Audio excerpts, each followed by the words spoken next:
Hey, how you doing? This is John, and welcome to John's Long Box. I'm here with Roland, Mann. We're a little late because my computer crashed, and I had to reboot.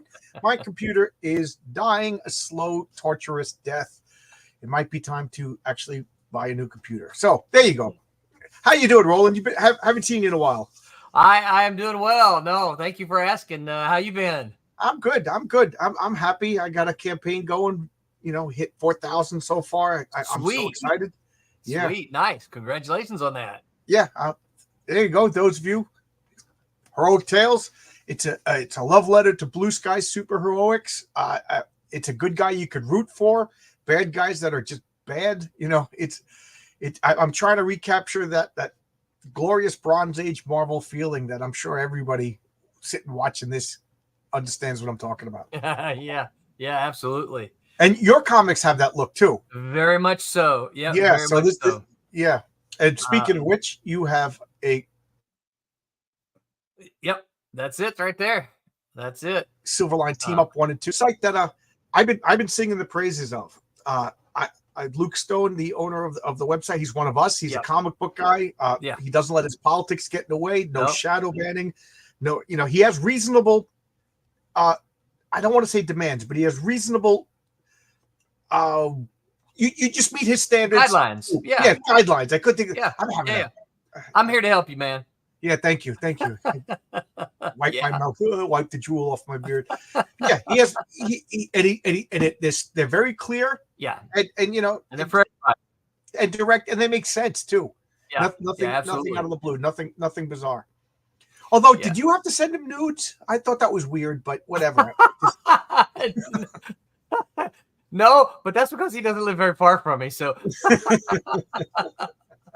but that does make me wonder why he wants me to come see him about 3 a.m. on a Friday night. Yeah, bring beer. He said, "Yeah." Oh, so you live near Luke? That's cool. Yeah, I live about 2 hours away from him. I think at least what I remember, he lives in the Jacksonville, Florida area. Oh, I don't know. Yeah, I live just south of Gainesville. I live down in Ocala, so. I'm not. It's too hot and humid. Go to Florida. It is. I joke. You get off the airplane, somebody just covers you with a wet, hot blanket. That's very true. Very true. I lived in Albuquerque. It was hot and dry, and I loved it. I loved the weather. I've heard nice things about it. Never been there. Yeah. Well, I shouldn't say that. I've been through there. Yeah. When I moved to California, left Mississippi and made the drive straight across. The bottom of the U.S. all the way over to California. So I went through there, but I didn't really. 66. You took. No, it wasn't 66. It was I 40, 44 or something. 20. I-20. Oh, okay. South of 40. Yeah. Oh, 20. That's the one that goes to the bottom of Texas, right? It was 40 then. It was 40. Yeah, because we contemplated that, but we said nah, that goes way too. We went through the panhandle of Texas, Oklahoma. So it was 40. It had to have been 40 because we went through Little Rock. I-40 is more direct and it's more modern. Yes. Yeah. But I don't know why. I was driving with a friend and we did through the bottom of Texas. Ooh, that's way down there. Did you ever see the movie Race with the Devil with Ernest Borgnine? And I think it was Peter Fonda. No. I'm not. We drove through that movie. It seems like because we're in the middle of the desert. There's cactus. There's nothing. There's stars as far as the eye can see. It is beautiful. And my friend put. I don't know if you know the band Dead Can Dance. He's like, let's listen to some Dead Can Dance. I was like, yeah, sure. I don't want to hog the radio. He puts it right. And it's the scariest freaking music, and we're in the middle. Even he was like, let's turn the stations, just watching the gas go down. So finally we see a gas station, and I only got like enough gas to go like 35 miles or so, and I'm like, do we stop? It's closed. Stop. We gotta stop. Yeah. It's closed. So we pull up right in front of the gas station, and it says it's not open till like 7 o'clock in the morning, and this is like 4 in. So time for a nap. Yeah, I just take a nap, and I wake up.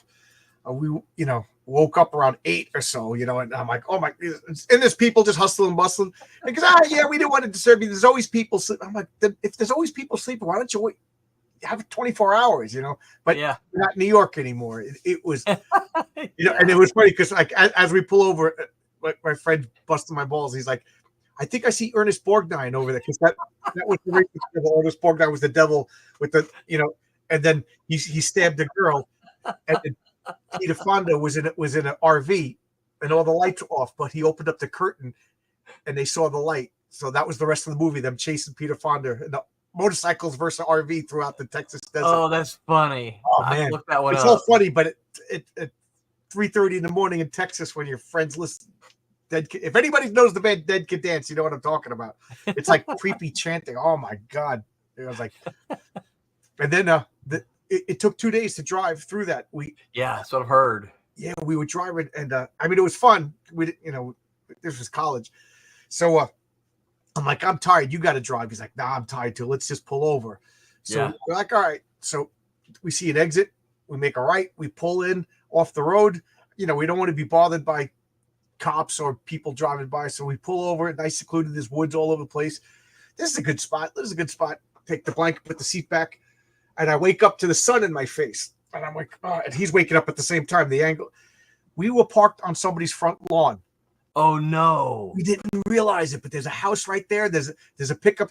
It was so dark. If I had driven like I would have hit this guy's pickup truck. You know what I mean? Oh man. We look at each other. He goes, get the F out of here. So the wheels are spinning. You're like, is it a banjo I hear playing? I know. No. My, I can't believe. And it was because there was all trees. We just pulled over in a clearing out of the way from. Didn't know. Oh my! It was so freaking dark. We were so tired. Didn't realize. Poor guy. We ruined his life. Yeah. Your computer, my computer, making noises. I think that's yours. Oh, it's dying. It's dying. I can hear it moaning. So enough about my nonsense. That's all right. It's fun. I wanted to tell you this. I've been my comic. Uh-oh. You froze on me.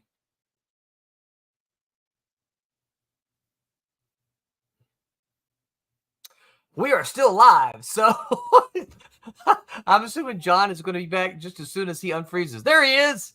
Yeah. I just said my computer's dying, and I think there's a storm overhead. I think the weather. Oh, it's like the worst case scenario for streaming. But as I was saying, my computer died like a month or two ago, and I lost my days of comic books. I started to plug whole stuff missing, and one of the things I know that was missing. Vortex from the Elementals. Oh yeah. So I got that, and I'm like, Roland Mann wrote this. I sure did. Yeah. And I was like, wow, this guy was on my channel. I don't know about you, but the Elementals is a major influence on me. It's a major influence on my comic. It's a major influence on me. It's a major influence on my role-playing game. I say this in all honesty. There would not have been a Watchmen or a Dark Knight Returns if the Elementals didn't do it first. The Elementals were the first realistic. I don't want to say grim and gritty because it was fantastical superhero stuff, but it was Bill Willingham making logical conclusions to superheroes in society and their powers. It was a very important. It's the most important comic that people haven't heard of. Yeah, I absolutely agree. I was a huge fan of the Elementals. So when I had the opportunity to do it, I was just like, oh man, this is fantastic. This was, I'm a huge fan of Spider-Man and the Avengers, right? That was kind of my jam growing up. But when it's like, what do you mean I get to write the Elementals? This is one of the most important independent comic books in existence at the time. And so I was like, wow, I felt completely honored, a bit scared, because I'm like, oh, am I going to do it justice? I want to do it justice. And I had met Bill. I didn't know him real well, but I had met him at some shows in Dallas. Incredibly nice guy. So, I just wanted to make sure that I had done it justice, and we had a blast doing it. So, thank you, Marcus. I went to Gary Con in Wisconsin, which is the Dungeons and Dragons convention in honor of Gary Gygax. Right. And I went there because Bill Willingham ran a V&V game. I talk about this role playing Villains and Vigilantes. Right. Bill Willingham started, he was doing ads for Dungeons and Dragons, and then he was doing full on modules, which are supplements for this game. He did Death Duel with the Destroyers and Island of Dr. Apocalypse, which the Destroyers became characters in the Elementals comics. I used to play Superworld. Oh, Superworld. That's another good one. Yeah. So I was a big fan of Bill Willingham literally before he was doing comics. So when I heard he was doing Elementals, I couldn't wait. I love his art. But anyway, he did. Yeah. He ran a Villains Vigilantes game, and a couple of my friends were like, "Yeah, we'll get you in." So I missed that one. So I'm like, I'm not missing it next year. I bought the tickets real super early, and then he didn't go. But it was still fun to go, Yeah. I was like, I could hang out with Bill Willingham. So now that you know, get him on my channel, man. I love that guy. So I'm really good friends with a guy who's really good friends with him, and I have asked him before if Bill would do stuff. He goes, he doesn't really like to do anything like that. Do you remember Bill actually had a YouTube show briefly about 2 years ago? Oh, he did. My friend. Yeah, he didn't do very. She's probably my neighbor then, Marcus. Tell her to come see me tomorrow. I'm going to Brick City Comic Con tomorrow, so tell her to come see me. Tell her I'll give her a comic book in your name. There you go. What was I saying? Oh yeah, so my friend Brad Tomty is the one who's his buddy. He hangs out with him a bunch, and he's the one who made the videos. He kind of said, "Come on, Bill, let's do this. I'll record it. I'll do all the editing. You just get on here and talk." And I think they did like 4 episodes, maybe 5, something like that. They didn't do very many, and it was a shame because it was. I enjoyed listening to Bill talk about his creative process. Oak Run, that's not too far from me. I know. I have to go right beside Oak Run on my way to Walmart. Are you familiar with Bill Williams? Bill, I know who he is. Okay. and we've spoken, but I don't know him real well. Because Bill Williams, he worked with Bill Willingham, and he had a comic called Heroic Tales in the 90s. So I reached out to him because that's the name of my comic, right? And and he came on my channel and everything, and he was like, "Yeah, sure, use the name. I don't care, that's fine." And he's my letterer. And he said the same thing. He's friends with Bill Willingham, and he goes, "So I did the same thing. Get Bill Willingham on my channel. Push my current guest out of the way to get to Bill." But I mean, he's one of the guys I'd probably be like gaga over. He's a superstar with Fables and everything like that. Absolutely, But Bill says he's very reclusive. He doesn't like. He doesn't like it. I said, "Hey, Bill," he goes, "Listen, he barely answers the phone when I call." Right. Yeah. Yeah. And that's what Brad said. Brad tells me is like, "Hey, look, he only does it because I'm his pal and I hang out with him, and he kind of has to." So the last he was on, I forget who he was on, but he was on YouTube after that whole Fables kerfluffle with DC. Yeah. Because he wanted to explain his side. Yeah. But I was like, he every once in a while does something on Twitter, and I respond every time he tweets, "Hey, come on my YouTube." Yeah. But what was it? That was it when he made everything public domain or something like that. Yeah. Checkmate. Yeah. like Bill said, everybody that when he started Fables to now, everybody in DC rotated out. There's probably, there's definitely not a janitor because they left New York. They're in who knows where they are now. Right. They're all working at home. So there's none of the original people that wrote that contract with them. Yeah. So, so I agree with you, Bill. You got screwed over, and Bill got screwed over with the Elementals. Yes, he did. Comico Comics. Comico Comics or Comico. I never knew which way to pronounce it. I've always said Comico. I don't know. Comico. See, that was the third way. Yeah. I was such a gushing fanboy of that comic company. I was a full-on Marvel guy, and when Comico came out, I now you got me saying it. I tried to get until this day. I try to get every Comico comic that I don't have. And before I even got into DC, I got into Comico. Yeah, and then and then because I didn't get into DC till until Crisis on Infinite Earths. That was Same 85. here. Yeah. Same here. Yeah. And I thought that was such an important company. They did such quality comics. Yep. And I hear rumors. I don't know what to believe. That's one of the things I would love to have Bill Willingham, but he doesn't like talking about the elementals. I've got a great Bill Willingham story for you. Oh, there you go. So, Bill, we're talking about you. Come on and straighten it.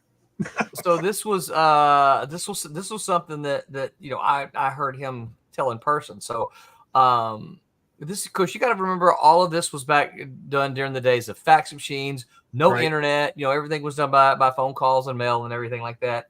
And before I get too far, I'm going to set it up. So Comico is the only company, and I've worked with several companies, but it's the only company that I've ever worked with that still owes me money today. Okay. Good luck. Oh yeah, I've written that off a long time ago. Check is in the mail. for Vortex, in fact.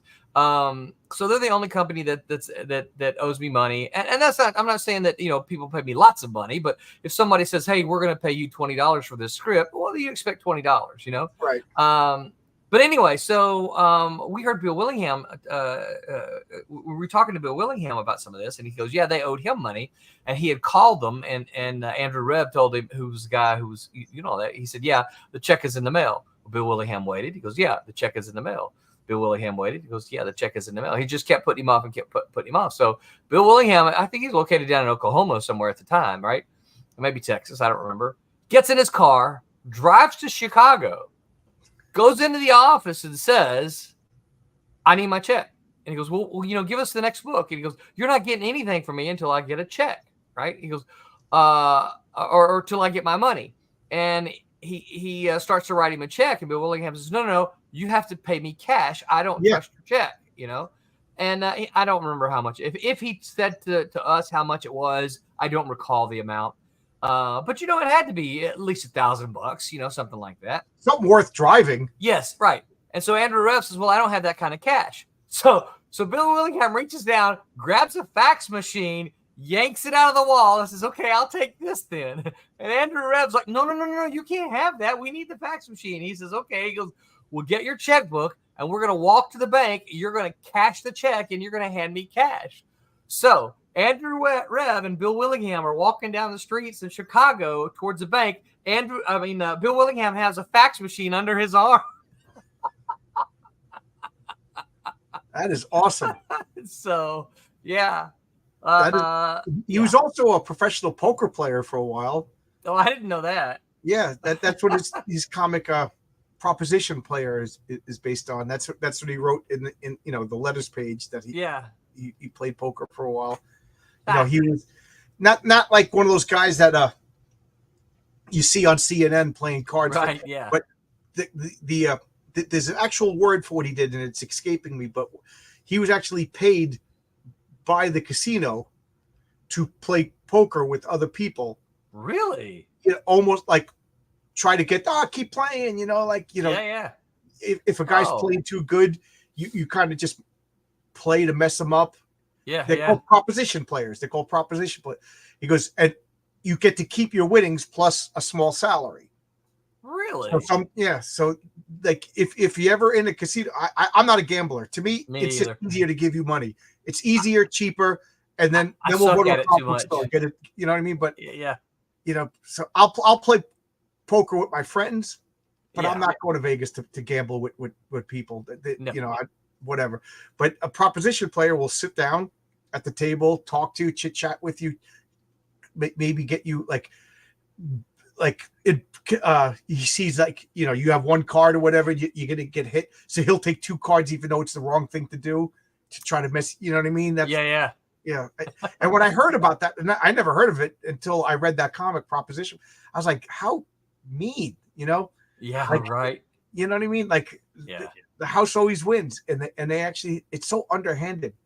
It really is, yeah. But you got to think about it. We think about casinos; they're there to make money. That's their job. They're not there to give you money. It's that movie Casino by Martin Scorsese, right? When they're saying, this is Vegas. People come here to give us their kids' college money. People come here to give us their safe. And ever since then, what year that I was like, I was always kind of like, I don't want to gamble because I'm no good at it. Yeah. Now I'm like morally opposed to gambling. Right. Like if you come to my house and we're playing with chips, trash talking and eating hot dogs and you know what I mean, and pizza. That's the one thing. Yeah, but I'm not going to. And the same thing. I played for peanuts before. Right. Yeah. You know, I literally actually peanuts. I always got him one day I was in a strip club. You know, we're men here. I'm in a strip club. Yeah. And I'm looking around and I'm seeing all these creepy guys. And I'm like, is somebody looking at me like I'm a creepy? Like, I got like disgusted and I never went. And then I dated a woman who was a stripper through college. You know, we were in our 30s.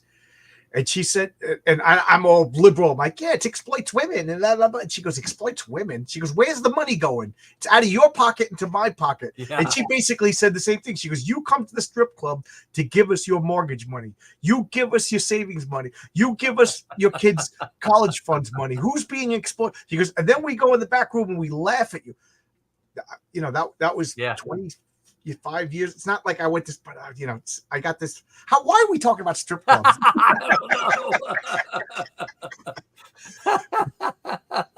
Got off on Bill Willingham gambling, I think. Yeah. So let's talk about your campaign. You got two comics up on Fund My Comic. Yep, absolutely. Let me segue. Let me actually show you this because this is it's a gorgeous cover. Oh, that's the Fury. Is that the Golden Age? I was about to say open source, but that's not the right word. Public domain. Public domain character. Yep. Public domain Miss Fury. It sure is. Is she the first female superhero? Not the first female superhero. She's the first female superhero created by a female. Oh, okay. I knew there was a first in there somewhere. Yeah, her creator is Tarp Mills, and Tarp Mills created her in 40 or 41, something like that. Yeah, I got the hardcover collected of the first. They were good, and they were pretty risque. Well, so do you remember by any chance the mini series that Malibu did in 1990 of Miss Fury? I'm sure I have it because I think I got it. I wrote that. Oh, you wrote that? I did. Oh, yeah, it was wonderful. It was wonderful. Yeah. Now she wasn't public domain then. Okay, she was the Malibu had the license to do it, and so we got her, or I did the miniseries for her. So to my knowledge, that was the first time she had seen print since the 1940s. Okay. And no, of course, now she's public domain and she's appearing in several different other places. But I absolutely love this cover. This is the Champion public domain or a new character? Or? No, Champion's a new character. He first showed up, and this is actually a shot of him from the first issue. That's the Champion there. He was in the he made his debut in Cat and Mouse that I wrote in the 90s. Yeah, I got that. Yeah, that's where he first showed up, and he's kind of floated around in the background of Cat and Mouse while I was writing that story and some other stories. And so I was really wanting the opportunity to write him, but I didn't feel he was visually, I'm like, is anybody going to buy a comic called The Champion? It's like, but I wanted to get back to her too. So I said, well, why don't I just put the two of them together? Because she's sexy, right? Yeah. People like sexy. So let's put her in there, and that way we'll have the two of them, and I can just kind of mesh their stories together. Cool. Well, we couldn't come up with a title, right? And our working title was horrible. Between the creators, we kept calling it Champ Fury, right? Because we couldn't come up with a title. And the guy who I got to design this logo right here for me, when he sent it to me like this. He sent it to me, Silverline team up featuring Champion and Miss Fury, and I'm like, oh my gosh, I love that. Yeah, I'm a huge fan of the old Marvel team up. That's a callback to the Bronze Age. It is, and so and this is you already mentioned this. Our work here is very, and I don't know if you can see it. I've shared it with you. You want me to add it to the stage? Sure, yeah. So that's the non-foil version. And I'll just kind of flip through this so folks can see. That's cover B. By Dean Zachary and Thomas Formonti. Oh, that's Cat with the extra tail. No, this is actually Demon here. Demon, yeah. Yeah, he appeared in Cat and Mouse as well. Right. So, but he is from Cat and Mouse. Right. And this is Champion. People say, well, where's Champion? I was like, well, this is his hand right here. And then this is another cover C. This is by Thomas Floramonte in his Kid Hero style. He has a Kid Hero style that he does a lot of his characters in, and so we got him to do a special cover for us. And then this is just what some of the artwork looks like. It's just gorgeous. Yeah, I think. It's just gorgeous old school superhero comic book. It is. That's what it is. When you were talking about that, I'm like, well, we're talking to the right people here because they're going to love this, because this is that my influences were certainly the 1970s and 1980s comics. I love the Avengers. I love Spider-Man, Captain America, all of those from back in that day. Yeah, I'm trying. You know, I can't read it right. Oh so no, I'm trying to look at the storytelling. That's like one of my things. Oh yeah.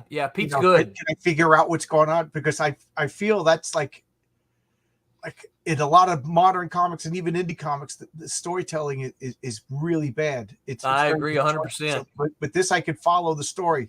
Let's see if I can. That's one of the things when I get the original art from Renzo for my comic, I show my wife because she didn't read the script. I don't want her to read the script. I want her to look at the artwork. Can you figure out what's going on? That's right. Now she understands what I'm doing, but at first she's like, "Let me just read the script." No, just look at the art. But that's storytelling is like it's like a professional old school thing that people, I think younger comic fans just don't grasp it. Don't get it. Yeah, they don't understand. Have you ever read Understanding Comics, Scott McCloud? Oh yeah, it's a textbook in my classroom. Right. Oh yeah. I was about to say that's like, you want to make a comic, you read sequential art by Will Eisner, you read Understanding Comics by Scott McCloud. Yeah. Those are the instruction manuals for comics. Absolutely. Yeah, absolutely. Yeah, I think when folks ask me, I say, look, it's just if you like good 70s Marvel comics, you're probably going to like this because that's what it is. It has the feel of that. I'm not trying to redo Marvel comics. Somebody said something to me like that once before. I'm like, no. I'm just trying to tell a good comic story that you're going to like. And if you're going to ask me what it harkens to, well, it harkens back to the stuff that I love, which was the comics from the 1970s, in which the superheroes had all kinds of issues. They had personal issues, but they had superhero fights. They're invested in one another. So yeah, I always say that they had Marvel weaknesses as opposed to DC weaknesses. Yes, absolutely. That's it. Yeah. So anyway, that's it. We're just kind of flipping through. The book is done, in case you couldn't tell. We are finished with it. We just trying to raise the funds so that we can print it and ship it and hopefully make us a little bit of money so that we can jump on to the next issue. Cool. Yeah. And you've been making comics since the 90s, which to me was a week ago, but everybody else it was right. Yeah. Well, the first issue of Cat and Mouse actually came out in 1988. Yeah. So I got my start in 1988, which was been a minute. But yeah. So what I tell folks is that when they say, oh well, you keep saying that this character appeared at Cat and Mouse and this, you don't have to have read any of those. Okay. Yeah. Look, I get that Cat and Mouse was in 90, 91, 92. I understand that. Probably there's not very many people that have those books anymore. Or if they do, they're buried way in the back of a box and they don't know where they are. So you don't have to have read any of those to understand any of this stuff happening. Well, that's the best way to do comics is each. Yes. That's what I'm doing with my comic. Each is going to be a standalone, complete story. And, not that I want anybody to miss it, but if you do miss it, you'll be able to understand the current issue. Right. That's the Jim Shooter, Stan Lee, tried and true method of comics. Every comic is somebody's first comic. 100%. Yeah, 100%. Mine's not a standalone. So it is going to be it's a 4-issue miniseries. So as you can see, we end on a bit of a cliffhanger here. That's the last page. And the first issue ended on if I can show the first issue here on my screen. The first issue ended on a bit of a cliffhanger with these guys here looking for champion. They couldn't They couldn't figure out where he was, right? So, but by the time issue 4 gets around here, the 4 will be the conclusion. It's just like telling an arc in an ongoing series. Yeah, well, you are a proven creator. You have comics. You've been doing comics. You know, I mean, a guy like you having a cliffhanger, that's fine by me. You know, me, it's my first time, so I wanted to have a complete story. Yeah, and it's not 20 years in between. You know, I'm exaggerating, but it's not 3 or 4 years between issues. How, you know, when do you think issue 3 will be coming out?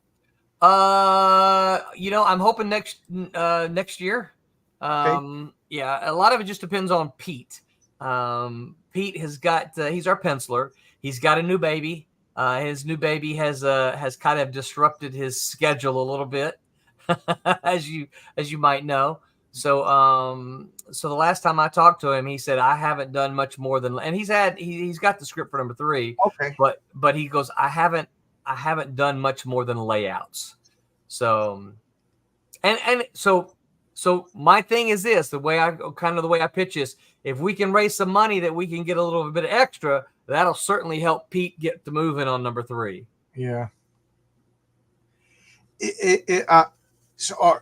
I forget what Fury now is it like comic books, you know, Batman's existed in the 40s, but we just forget about that. Batman exists in the eternal present. Is Fury like that, or is she, you know, eternal? Is it a different person? So it's a different person. Yeah. Okay. So what I've tried to do is I've tried to lay hints that the Miss Fury in the 1940s is her grandmother somehow. Oh, okay. Yeah, that gave her the abilities, if I remember correctly. Well, so Miss Fury didn't have any abilities. If I'm remembering correctly, she just put on a costume and she was kind of naturally acrobatic. Yeah, she was a Batman. Yeah, very much like Batman. Yeah. Yeah. So she's a public domain character. So I think it was Jimmy Palmiotti or somebody did, or Billy Tucci. Tucci did something. Yeah. Yeah, and I think they hinted that her powers came from a costume or whatever. Yeah. But that's the thing about open source. Anybody can do what they want. Right. Absolutely. Public domain. I knew what you meant. I keep saying the wrong thing. I'm bad with words tonight. Yeah, it's all good. It's computer. Blame the computer. Yeah, my computer. Yeah. So yeah, I try to hint again. You don't have to be aware or be familiar of the original Miss Fury, but I do try to drop hints at her that she's not the first Miss Fury. Did I just spoil something? Did I make you spoil something? If I did, I apologize. No. I mean, yes and no. No, that's okay. The hints are there. The hints are in the book. I do that. People ask me a question, then I spoil my comics. I'm terrible. Yeah. No. It's like I said, the hints are there. I just haven't come right out and said it. Okay. Who does your colors? I really like the colors. That's Roberta Conroy. She is a former Malibu Comics colorist from. I knew her back in the day. Malibu Comics was famous for its coloring. Oh yeah. She was one of them. Yeah, she is just. I mean, I'll just scroll through again. She is awesome. One of the things I like, and she knows this, I tell her all the time, one of the things that I so much love about her colors, one of the biggest problems I have with a lot of modern comics today, and that goes Marvel, DC, Independence, is they over render it and they make it muddy, right? Yep. So that nothing pops out. Yeah, go back to that page. Yeah. I wanted to talk about that because 1, 2, 3, 4, 5, 6, 7 panels. And each panel has I don't know, I know there's a term for it, but I call it a majority color. Each panel has a different majority color, and it keeps the panels separate so that my brain can register the panels. There's so many times that I see a page, it's set in a field, and it's blue sky green, blue, you know what I mean? And it becomes almost one panel in my brain, or it's hard. And then they do the unforgivable crime of just separating each panel with the black line. They don't have the color. You know what I mean? Yes, I do. And then, then they get fancy with the word balloons overlapping, and you're like, what is going on? It's like a carousel ride. This I can't, because comic books, they have to have that Z pattern. That's right. Yeah. And this, you know, even though that second panel is lower, I could follow along. You know, and her colors do a really good job. Excuse me. Yeah, she's using a lot of the same colors because it's you know, they're not running at super speeds. It's all set in the same back. But she you know, like that the guy rappelling down the lines, you see the sky in the clouds, and then back to the buildings. It's really, really good. Yeah. You know? Yeah. Oh no, I agree. She's something else. And of course, if you hear Tommy and Pete, they'll both tell you that she's the one that makes this book sing. And of course, you cannot underestimate the importance of colors in a comic. Oh, I agree 100%. But of course, I think Pete's got some fantastic storytelling, and of course, Tommy's been inking for 30-something years, so he's fantastic. I mean, just look at his lines here that make her pop. You know, This could have been on sale next to Micronauts and Rom. You know what I mean? Like good old comics that I just love. Yeah, I agree. Again, look at this. I liked how she breaks the colors. That second panel, there's why is there blue there? Because there's blue. Right. I think a rookie would have colored that pink because that pink seems to make sense in the grand scheme of things. Right. But you know, the first panel and every other panel, because my brain can't help but see this entire page in its entirety. So I know they're on a fire escape building, and you know, you close up on the hand, it's blue. You know, doesn't make sense, but it works. It's a comic book. It is a comic book. It's a comic book, and the color is about telling mood and emotion and story, right? Not about a 100% accurate representation of what the color is. Yeah, and also, you know, what color in comics have to do is to focus on what's important, and it has to make it so that you can read the comic. Yes. Like I said, it would have been real simple to color this all pink, you know, and then next thing you know, you're like, well, what's going on? But the fact that you're closing up on the hand with a different color is jarring.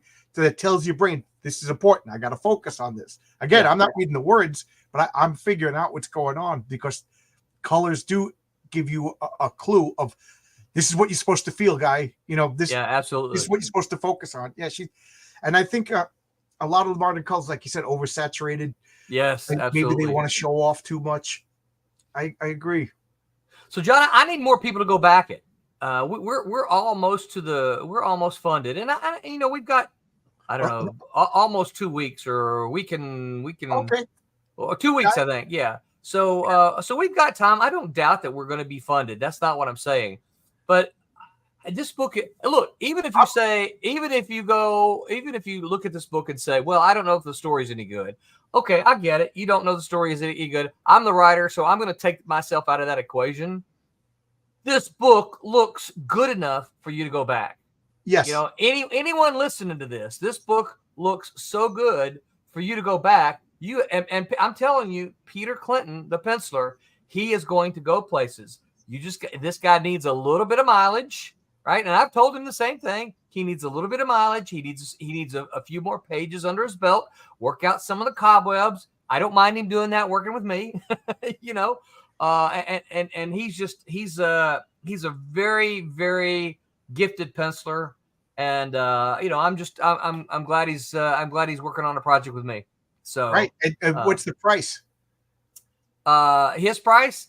No. What's the price of the comic? Oh, well, so we got different tiers, of course. Oh, and I navigated away. Let me get back here. Obviously the first one that's going to come up here is the foil. We want folks to get the foil, and that the foil is $15 in shipping. You can get one book, either cover B or C, right? For $7. That's what I wanted. You $7, guys. Yep. My comic is 10. I tried to, you know, reduce the price as low as possible, you know, but you got it down to 7. That's incredible. Yes. Everything in my gut tells me I should probably raise it a little bit, but again, what we're trying to do is we want eyeballs, you know, we want people to give it a shot. We want people to take a look at it. And so we're hoping that the slightly lower price is going to have somebody say, you know what, I'll give that a shot. Yeah, $7, you know, because most crowdfunded comics are around $20. Yes, plus shipping, you know. So you really, you know, you're paying $35 for a comic. This is $7. Yeah. Then we have a tier that is it says 2 issues, no foil. Well, that's our kind of our catch-up issue or catch-up tier. If you didn't get the first issue, you can go and select, do you want this cover or this cover? And then you can select issue number 1, and so that you get 1 and 2. Or if you're like, well, I already got 1 and 2, but I want both of these covers, well, then you can do that as well. So there are some options, and that's $12 for the 2 issues of comics. So that just makes it $6 a book. Yeah. So, and then we've got what's one of our popular rewards tends to be is the completist, and that's $25 where you can get the foil cover. This is the foil cover. This is not the foil. It's what I held up and showed you a minute ago, right? This here. Yeah. That's just I can't take a picture. It doesn't reproduce on the images. So that's the foil, and then there's B and C covers, and that's the completist, and that's for $25. You get all of that.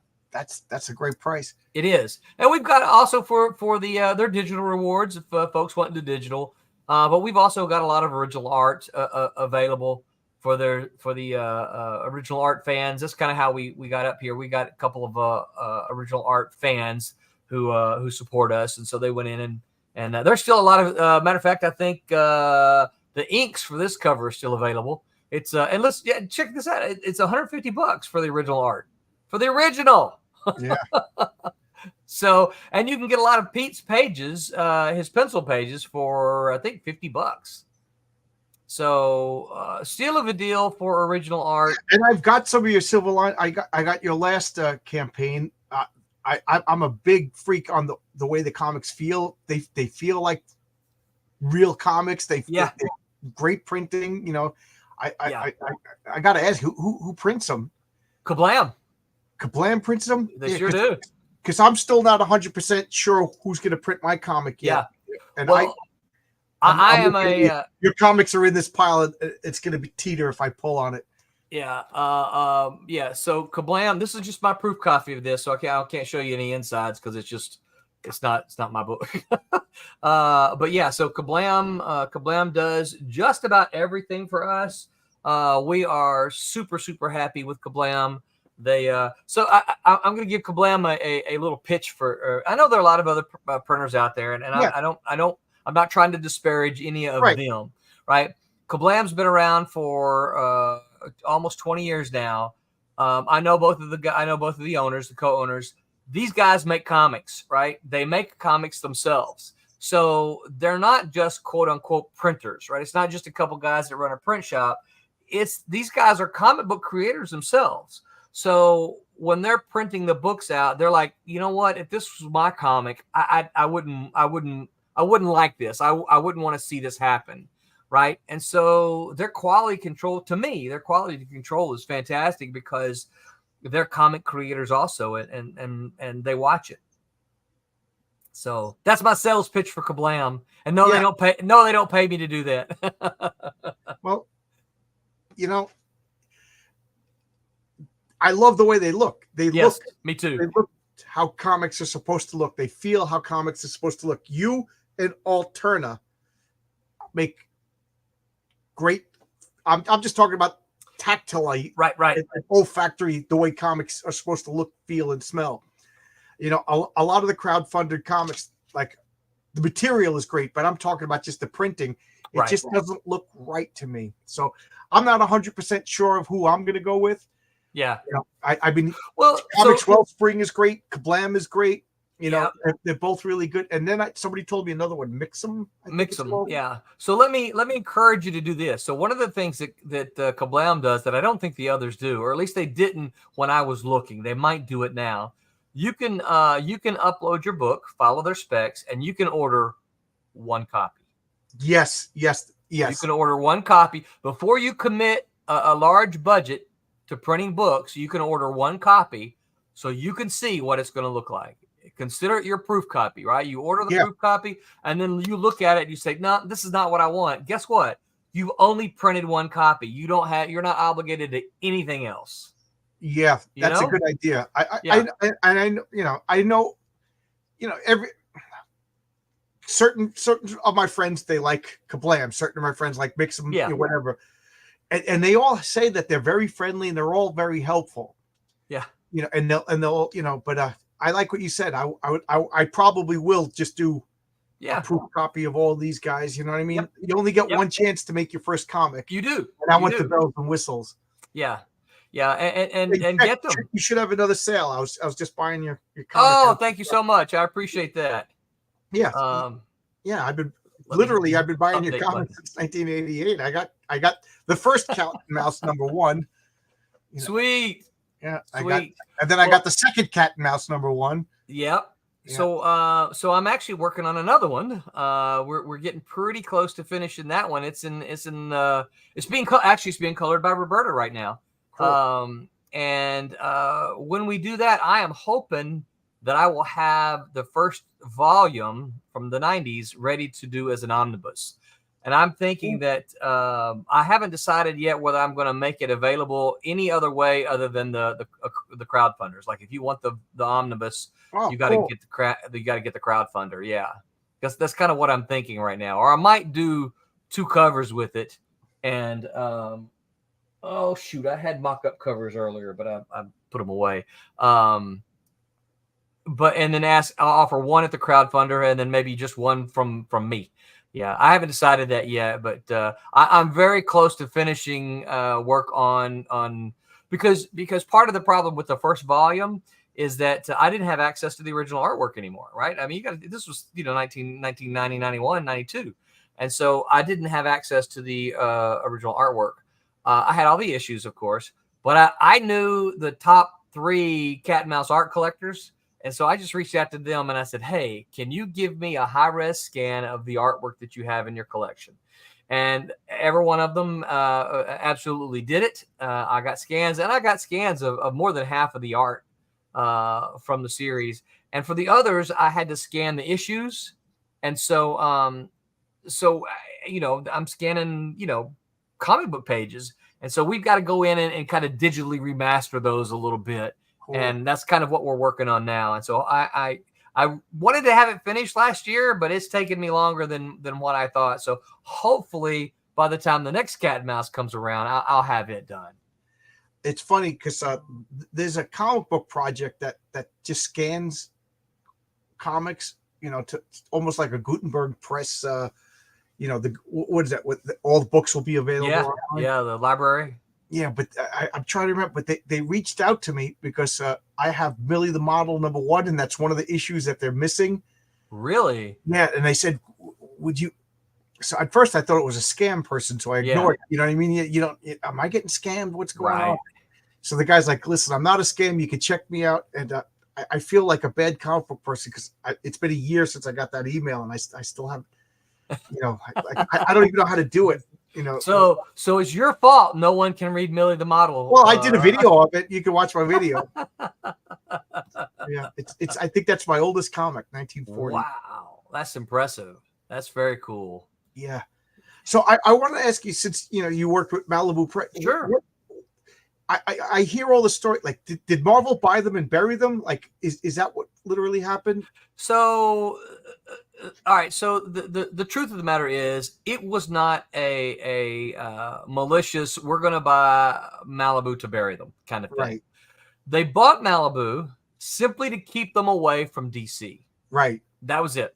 That is not because of the coloring department, which is what you always hear. They bought them because that had nothing.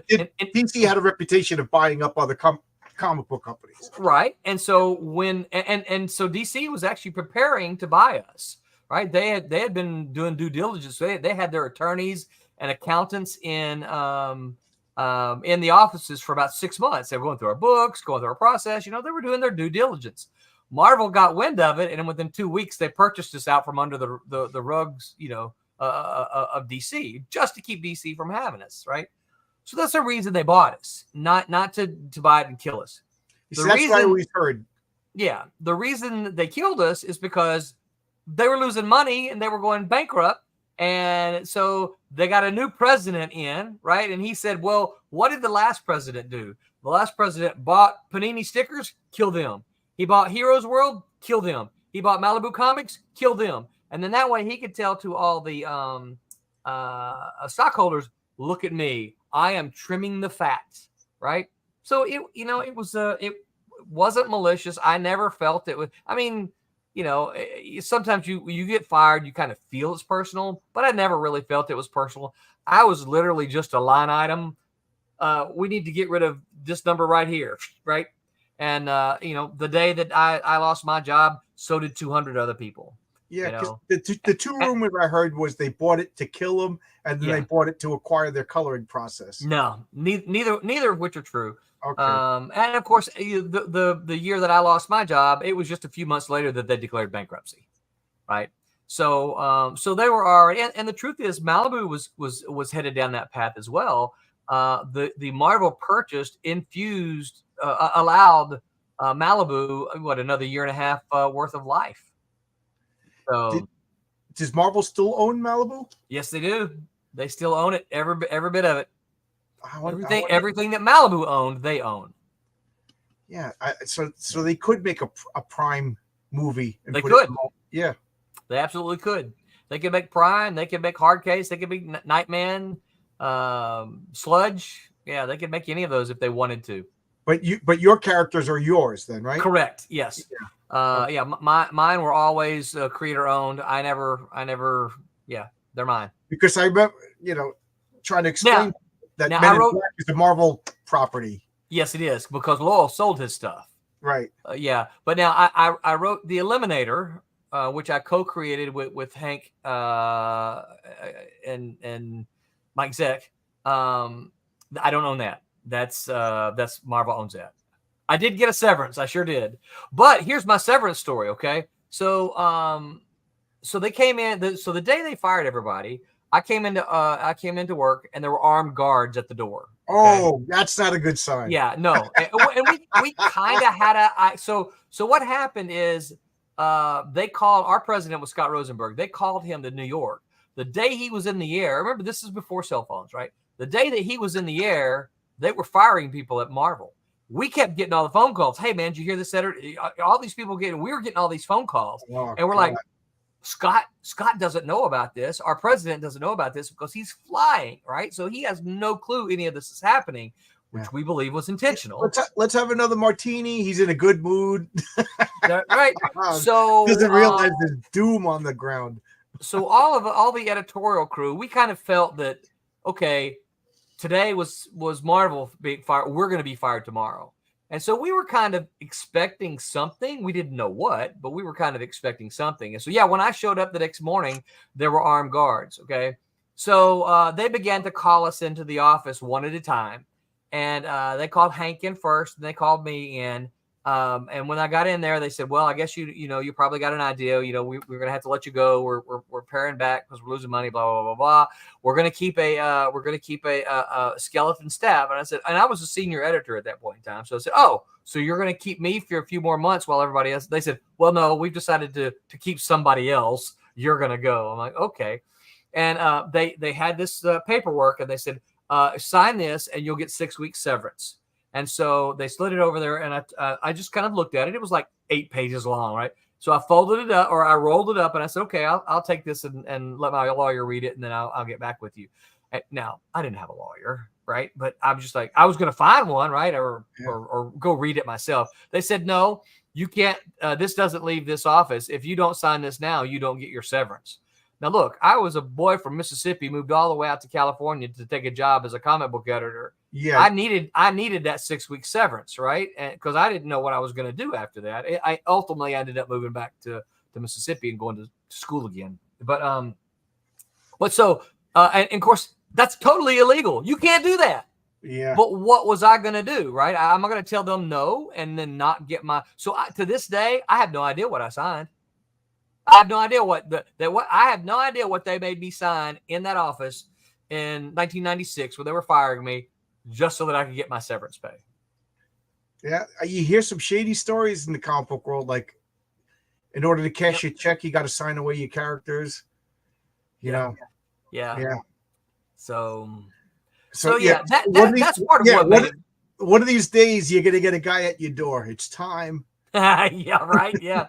Well, and of course, I think part of it was not an NDA, but a non-compete, which of course that's just been struck down, thankfully. Well, what's up, Creators Outlet? Yes. Sorry, you put it up on the screen. My soul, probably. Yeah. Yeah, probably so. Yeah, or my firstborn, which is thankfully she's an adult now living in Nashville. But yeah, it was one of those things, and I think that's kind of the part that made it feel a little bit personal to me, because it's like, look, what do you mean you're making me sign this thing? You're basically threatening me that I can't have 6 weeks severance, which is a month and a half for those keeping score. That was 3 paychecks for me, right? Yeah. And that was a big deal. I needed that. Heck, I needed that just to get back home, So yeah, I always kind of feel that that was a little underhanded for them. Yeah. And of course, later I found out I didn't know it was illegal then, but later I found out it was illegal, and they couldn't do that. And apparently, if I had decided to contest it, it wouldn't hold up in court. But I still wouldn't have had my money if I'd have left. Yeah. Oh man. Yeah. So you didn't get you said you went back, you became a teacher? I did. I went back. I went back to we went back to Mississippi because my wife was offered a job there, and she went back to get her. No, I'm sorry. I'm misremembered that. She got a job there that was a good job. I entered into the master's program. Well, we were only there back in Mississippi where we moved from. We were only there for maybe a year, and then I started Silverline back then, and then we moved to Alabama. I lost a lot. Of course, this was in the late '90s, so this was when the crash happened, right? And I lost about $20,000. And my wife said, "That's enough. You don't need to spend any more on comics." And so that's when I decided to go to school again, and I got a master's degree and started teaching at the university, which is what I do today. Okay. What do you teach? I teach creative writing. Oh, cool. Yeah. Yeah, I enjoy it quite a bit. Yeah, so I teach creative writing. That's my day job. It still doesn't pay me a lot of money, but it pays me enough that and affords me the time and support to continue to make comics. Yeah, I'm a construction worker, so yeah. Without that, I wouldn't be able to make comics. Yep. So it ain't profitable. No, it's not. So I have my frustrations frequently with teaching, but then I have to stop and remind myself, you know what? I have a job that I don't hate. I don't hate the job at all. A lot of people say, "Oh, you must love teaching." I'm like, well, no, not really. It's like I never started off to be a teacher, but I hated teaching. I found out when I went to part of what I learned when I was at Malibu and Marvel is that I ran the intern program. I very much enjoyed that because I was taking our interns and I was teaching them how the comic process worked, right? Yeah, they made photocopies and they did all that kind of stuff. That's what interns are supposed to do. But as part of the process, part of what I did was I kind of taught them how the process worked, how, what to look for in comic stories and comic art and things like that. And that's a lot of fun. I enjoyed doing that. And so when I ended up, needing something else to do, I'm like, well, I didn't hate being a teacher. So I don't hate it at all. It's just that it's not my first love. But if I taught college, but it pays the bills. If I taught college, I'd probably that's what I wanted. I wanted to be a college professor. I wanted to teach Roman and Greek history. That's what my degree is in. That's my son. I ended up in elementary school. A. Oh, kids, can we move on? It's A. All right, let's. Can we go to B? I don't have all the year to talk about A, B, and C. Well, I was first studying history. That's what I started off studying because I was going to teach American history. Because I can't believe how dumb so many Americans are about American history. And I talk to them all the time and I'm like, how do you not know this stuff? Right. And so that's what I wanted to do initially, but then I kind of changed my mind and said, well, I'd rather stick to writing, that kind of thing. And I teach a comic book writing class at the university where I'm at. So cool. that's fun. Yeah. I enjoy that a lot. So yeah. So don't quit your day job. No, I'm this close to the retirement, So there you go. 3 years. Oh, I wish I was close to retirement. People ask me that all the time, and I'm like, as far as I know, I'm going to work till I'm dead. Yeah, I don't know. I had a morbid joke. I'll leave it out. Yeah, yeah. But yeah, so yeah, I hope to continue making comics for as long as I can because I Yeah, enjoy it. I got stretch for the every 1,000 for the next couple thousand. I'm gonna unlock another card as a stretch goal, and then I joke that at 10,000, well, not joke. If I do make it to 10,000, I'm bringing Renzo the artist to New York. We'll sign comics together. Yeah. And then a couple of guys like Mark Polton's like, I'm in New Jersey. I'll come and meet Renzo because he worked. And then I was like, 50,000, I'll shave the beard. I'm starting to make up ridiculous stretch goals. 100,000, I'm flying a whole bunch of people here. We're gonna make role playing party. But $1 million stretch goal, I'm retiring. So there you go. Yeah, there you go. Yeah, announced here today. Yeah, there you go. I may have to add that to your end. $1 million stretch goal. We'll all retire. I'll retire and make comics. We'll make a whole bunch of them. Yeah. Only $1 million. It's totally happening. Yeah, but yeah, so that's kind of that was kind of the whole thing. And again, what I was saying earlier, I think anyone listening to your show right now, I sure would like to have them go over and take a peek at what we're doing. Take a look. I think they'll like it. I don't like to order people to like. Who am I to order people? Sure, but look at it. I have your last crowdfunding campaign. I got them all. They're quality comics, and I remember after I was talking to you about Kablam also, because that last time we talked, I was thinking about starting up a campaign, and I was gathering information. Now I remember we did talk about Kablam before. Yeah. And if I might add, this campaign is my 30th campaign. Wow. I have is it 30 or 29? I either way, you know what you're doing. Yeah. Well, and what I want to say about that, of course, all these books behind me, the except for these two at the top. Oh, and the Demon one. All of these are books that I crowdfunded and shipped. We are 100% shipping on time.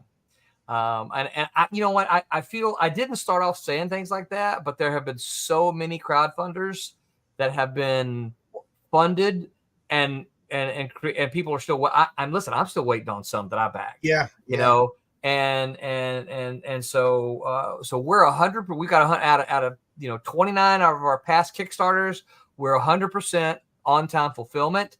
And so I can't promise you that you'll like the book. I mean, I hope you will, and I think you will. But what I can promise you is that you'll get your book when we say you're going to get the book. Yeah. So, and I also am pretty sure you're going to like it. Well, the art looks great. Yes, it does. Yeah, art looks great. Like I said, it looks like comics are supposed to look. Yeah. And I think that's, I don't know, is it an old fogey thing? But like comics don't look like. Has anybody seen like? I haven't bought. Well, I take it back. I bought my first new Marvel comic. I bought that Get Fury. I mean, how can you say no to a Garth Ennis comic? Right. With the Punisher and Nick, the real Punisher and the real Nick Fury. Right. But anyway, that was excellent, by the way. So yeah, I'm not one of the. So I went back on that. But anyway, somebody's been posting some X-Men art, and I'm like, this has got to be a joke.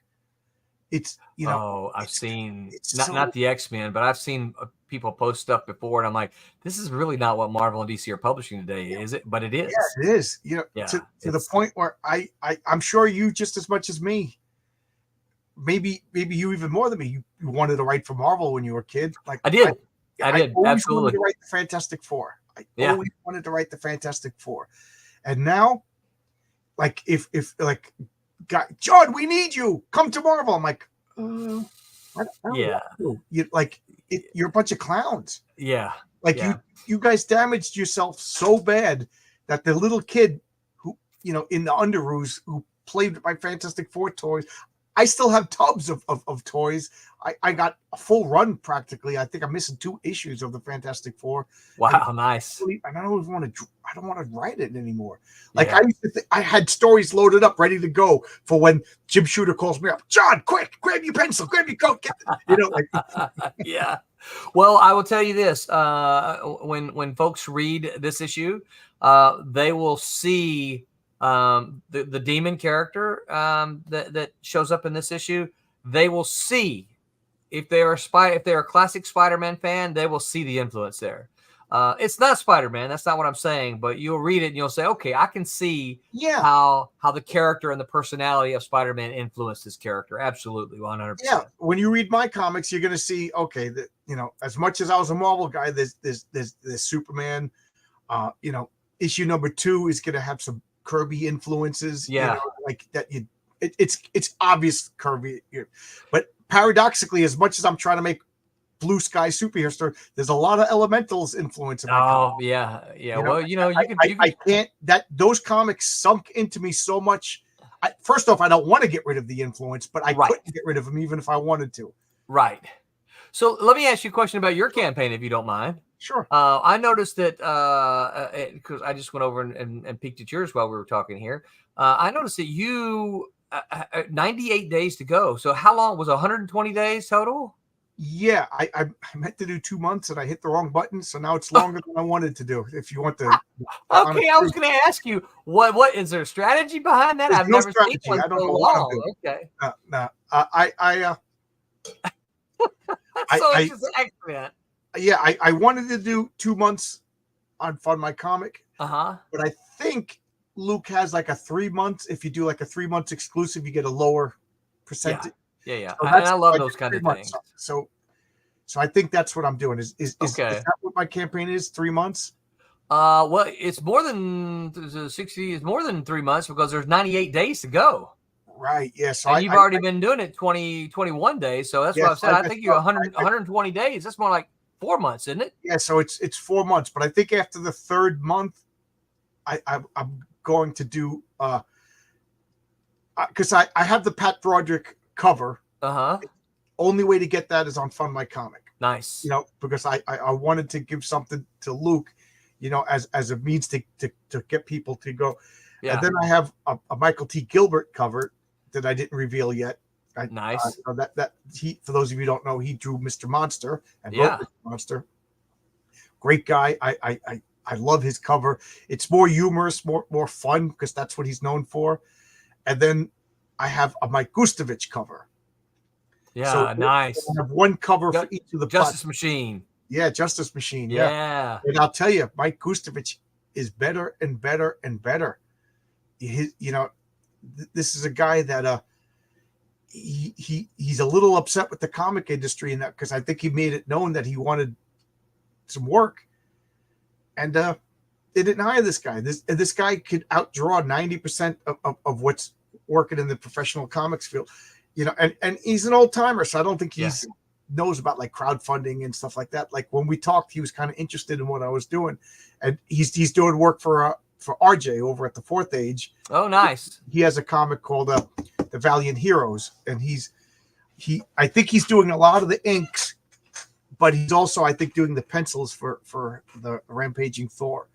Guy's at the top of his game. And he's a funny guy. And he created, I think, Justice Machine, which is political comics done right. Yeah. It wasn't knocking over the head. Obviously he had a subtle nod to an obvious nod to 1984, but it was such a good comic. Yeah. And like so many people, he got screwed out of the rights for that. I didn't realize that. I hadn't heard that. Yeah. Oh, every time I brought it up, you could just see, he goes, yeah, my babies, they took my babies from me. And man. Yeah, I got sad just saying that, just saying that right now. But to answer your question, it was supposed to be a 3-month campaign. Okay. I messed up on so it's a little longer. The only bad thing is they say like at the beginning of the campaign, everybody rushes to buy the comic, and at the end, so I prolonged this agony of the middle, where like I'll get one sale a day, or my goodness, yeah. So I don't want to screw anything up with the exclusivity thing with Luke, but once I'll do Kickstarter, and then have an exclusive cover, and then I'm gonna total money raised is going to be for the stretch goals, not each campaign. Yeah. So when I go to Kickstarter, it's already going to have two cards revealed out of the 6. But I just realized, there's a 7th card that because there's another villain that, because there's a main story and a backup story. So the backup story villain will have his own card too. Ah, cool. Gotcha. Yeah. Cool. So there could be a 7th actual stretch goal. Nice. And Nick, I'm going to be sending Nick the backs. So the backs of the cards will have their villains vigilante stats. If you know that role playing game. Cool. Yeah. Oh, we talked about that earlier. Yeah. I actually got to talk to Scott Bazar, the owner, and he said, "Yeah, use it." Yeah, because I wanted to do it.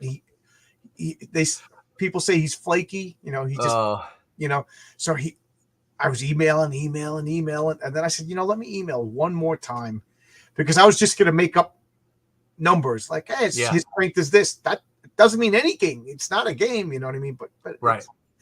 So I just emailed him one more time. I was sitting in this chair. I emailed him. I went to do something. Bing, he replied.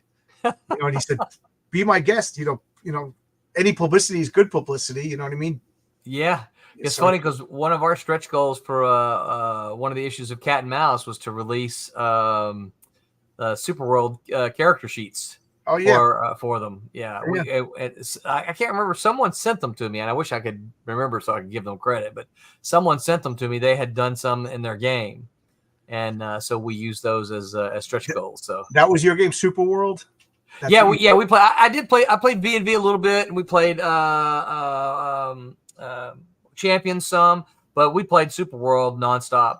That was our go-to game. Super World. I think I have the rule book still upstairs. Oh, dude, I still have. If you gave me 3 minutes, I could put my hands on it. All my character sheets, I've got them in notebooks, and still I got all that stuff. Yeah, I went and bought all I stopped playing D&D at 2nd edition, and now it's up to the 5th edition just to put things in perspective. But I still bought books because I like the art and I like to mine for ideas. So I bought Super World. I bought the Marvel superheroes game. I never got the DC superhero game, but I bought all of those role-playing games just to mine them for NPCs and superpower rules. Right. Yeah. But I've only played Villains Vigilantes because that's the one I just like the most. Well, if I'm not mistaken, I take it back. I never played Super World. Maybe I would have liked it better. There was also Champions. Yeah, I can't remember. I think it was Champion. It might have been V&V. One of them they produced the module and they had the dual stat sheets. So you could use the module, and then there was the stat sheet for V&V and the stat sheet for Super World. Yes, they did that. I had several of those. Yeah, and that's what got me. Oh, there's another game. I gotta.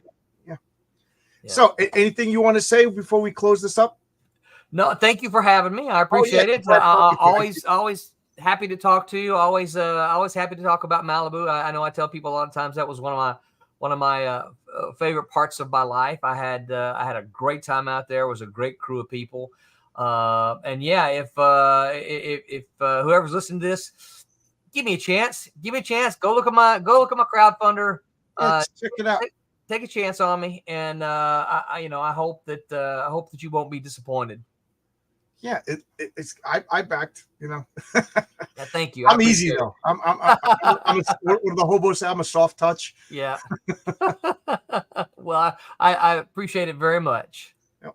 All right. Thanks everybody. Good luck, and you're always welcome to come back. I enjoy talking with you. Excellent. Well, thank you very much. I'll remember that. Thanks a lot, everybody. Enjoy the rest of your weekend. This is a wife weekend. I don't think I'm going to be streaming much this week. Oh, Sunday at 10 a.m. I'm going to do for Sunday Comics, Conan the Barbarian #1. Oh, sweet. We'll be talking about that. All right. So see ya. Bye-bye.